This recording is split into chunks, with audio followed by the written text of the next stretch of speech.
नमस्ते दोस्तों। आज के इस एक्सप्लेनर में हम फीमेल रिप्रोडक्टिव साइकिल यानी मासिक धर्म चक्र को पूरी गहराई से डिकोड करने वाले हैं। ये कोई साधारण सेशन नहीं है, बल्कि एक complete exam ready master class है। हिंदी और इंग्लिश दोनों में हम हर एक डिटेल को ऐसे समझेंगे कि वो सीधा आपके दिमाग में बैठ जाए। तो चलिए बिना किसी देरी के शुरू करते हैं। आज का हमारा एजेंडा बिल्कुल क्लियर है। सबसे पहले बेसिक्स जैसे साइकिल, प्यूबर्टी और मेनोपॉज। फिर हम हार्मोनल कंट्रोल सिस्टम को समझेंगे। 4 मेन फेजेस देखेंगे। मेंस्ट्रुअल साइकिल का एक बेहतरीन फ्लो चार्ट डिस्कस करेंगे। उसके बाद फर्टिलाइजेशन की कंडीशंस और लास्ट में एग्जाम के लिए एक सुपरफास्ट रिवीजन और कुछ कमाल के निमोनिक्स। सेक्शन 1 बुनियादी बातें। देखिए, किसी भी कॉम्प्लेक्स टॉपिक को समझने से पहले उसकी बाउंड्रीज और टाइमलाइन को समझना सबसे जरूरी होता है। तो सबसे पहले बात करते हैं मेंस्ट्रुअल साइकिल यानी मासिक धर्म चक्र की। फीमेल्स की रिप्रोडक्टिव एज में, जो कि लगभग 12 से 13 साल से शुरू होकर 40-45 साल तक चलती है, प्रेगनेंसी के टाइम को छोड़कर हर 26 से 28 दिन में यूट्रस की लाइनिंग और ब्लड डिस्चार्ज होता है। ये डिस्चार्ज करीब 3 से 4 दिन तक चलता है। बस इसी पूरी साइकिल को हम मासिक धर्म चक्र कहते हैं। यहाँ ये 26 से 28 दिन वाली साइकिल और 3-4 दिन का स्राव, ये आंकड़े आपको बिल्कुल याद रखने हैं। अब आते हैं प्यूबर्टी यानी युवावस्था पर। लड़कियों में ये करीब 12 से 13 साल की उम्र में शुरू होती है। ये सिर्फ एक एज नहीं है, बल्कि ये सीधा इंडिकेटर है सेक्सुअल मैच्योरिटी का। मतलब ये वो स्टेज है जिसके बाद एक फीमेल बायोलॉजिकली कंसीव कर सकती है। और प्यूबर्टी के बिल्कुल अपोजिट एंड पर आता है मेनोपॉज, जिसे हम रजोनवृत्ति कहते हैं। करीब 40 से 45 साल की उम्र में मेंस्ट्रुएशन पूरी तरह से रुक जाता है। इसके बाद प्रेगनेंसी पॉसिबल नहीं होती। तो ये रिप्रोडक्टिव टाइमलाइन का फुल स्टॉप है। सेक्शन 2 हार्मोनल कंट्रोल सिस्टम या मासिक धर्म चक्र का नियंत्रण। अब सवाल ये है कि इस पूरी साइकिल को इतनी परफेक्टली चलाता कौन है? जवाब है हमारे हार्मोन्स। ये एक तरह के कंट्रोल पैनल की तरह काम करते हैं। यहाँ 4 मेन हार्मोन्स हैं। पहला है FSH, जो फॉलिकल्स यानी पुटिकाओं के डेवलपमेंट को स्टिम्युलेट करता है। दूसरा है LH, जो ओव्यूलेशन या अंडोत्सर्ग कराता है। तीसरा एस्ट्रोजन, जिसका काम यूट्रस की लाइनिंग को मोटा बनाना है। और चौथा है प्रोजेस्टेरोन, जो गर्भाशय को प्रेगनेंसी के लिए तैयार करता है। हर हार्मोन का अपना एक फिक्स काम है। सेक्शन 3 द 4 मेन फेजेस यानी मासिक धर्म चक्र के प्रमुख चरण। अब हम इस साइकिल की एक्चुअल टाइमलाइन पर बात करेंगे। 28 दिन की इस साइकिल को अगर हम डिवाइड करें तो ये मेनली 4 हिस्सों में बंटती है।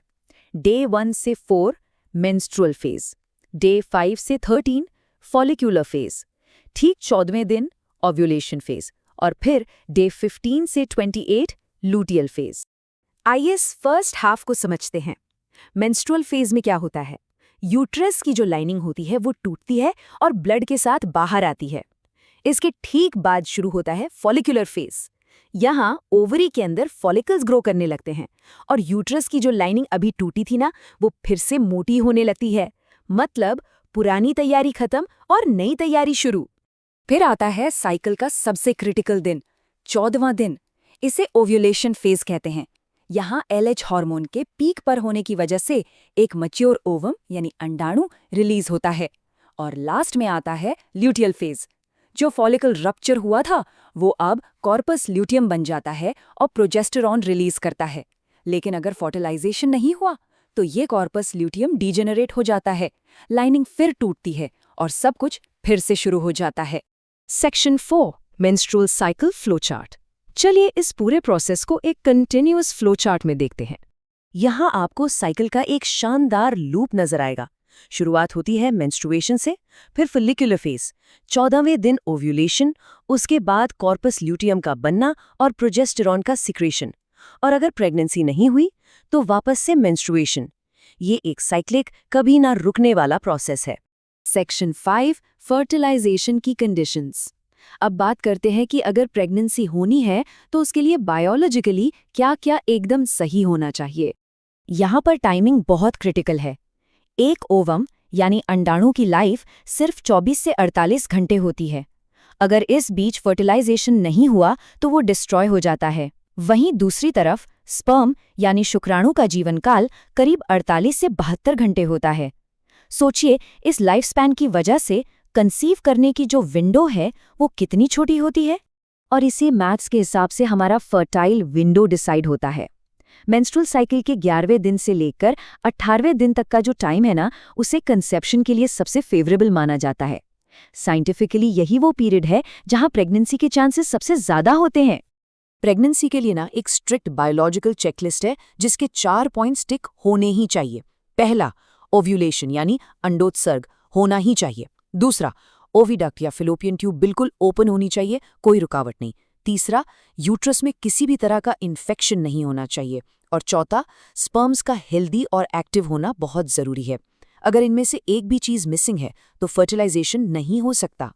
Section 6, exam revision and mnemonics. चलिए अब टीचर मोड ऑन करते हैं और इस पूरे टॉपिक को आपके एग्जाम के लिए लॉक करते हैं। इन नंबर्स को बिल्कुल रट लीजिए। मेंस्ट्रुअल साइकिल 28 दिन, मेंस्ट्रुअल फेज 1 से 4 दिन, ओव्यूलेशन ठीक 14वें दिन, फर्टाइल पीरियड 11वें से 18वें दिन और मेनोपॉज 40 से 45 साल की उम्र में। एग्जाम्स में ये फिगर्स डायरेक्ट पूछे जाते हैं। और इन फेजेस का सही ऑर्डर याद रखने की बेस्ट ट्रिक है MFOL। MFOL। M से मेंस्ट्रुअल फेज, F से फॉलिक्यूलर फेज, O से ओव्यूलेशन और L से ल्यूटियल फेज। बस इतना याद रखिए और एग्जाम में कभी कोई कंफ्यूजन नहीं होगा। हार्मोन्स के लिए एक सुपर फास्ट रिवीजन करते हैं सिर्फ 2 वर्ड्स में। FSH follicle growth, LH ovulation, oestrogen uterine growth और प्रोजेस्टेरॉन प्रेगनेंसी मेंटेनेंस। है ना, एकदम सिंपल। ये आपको एग्जाम डे पर बहुत काम आने वाला है। तो यहाँ हमारा ये एक्सप्लेनर खत्म होता है। लेकिन जाने से पहले जरा सोचिए, अगर सिर्फ एक 28 दिन की साइकिल को चलाने के लिए इतने सटीक, इतने माइक्रोस्कोपिक हार्मोनल डांस की जरूरत होती है, तो ऐसी और कितनी अदृश्य घड़ियां होंगी जो इस वक्त चुपचाप हमारे सर्वाइवल को चला रही हैं। सोचिएगा जरूर। ये था हमारा आज का सेशन। मिलते हैं अगले एक्सप्लेनर में।